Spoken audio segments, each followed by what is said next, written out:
ନୀଳଗିରି ଆଜି ସକାଳେ ଢୋଲପୁର ଗ୍ରାମର ହରେକୃଷ୍ଣ ପ୍ରଧାନ ବୟସ 70 ନିକଟସ୍ଥ ଜଙ୍ଗଲକୁ ଶୌଚ ପାଇଁ ଯାଇଥିବା ସମୟରେ ହାତୀ ହାବୁଡ଼ରେ ପଡ଼ିଯାଇଥିଲେ।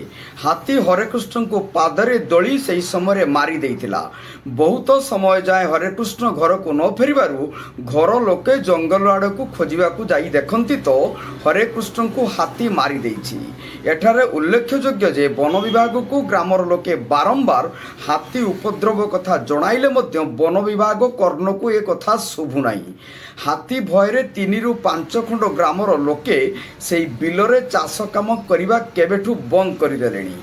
ଆଜି ଉତ୍ତ୍ୟକ୍ତ ଲୋକେ ହରେକୃଷ୍ଣଙ୍କର ଶବକୁ ରାସ୍ତା ଉପରେ ରଖି କ୍ଷତିପୂରଣ ଦାବି ସହ ଇଲେକ୍ଟ୍ରିକ୍ ତାର ବାଡ଼ ଘେର ବ୍ୟବସ୍ଥା କରିବାକୁ ଦାବି କରିଛନ୍ତି। ନୀଳଗିରିରୁ ମନୋଜ ମହାନ୍ତିଙ୍କ ରିପୋର୍ଟ, ଜନତା ଏକ୍ସପ୍ରେସ।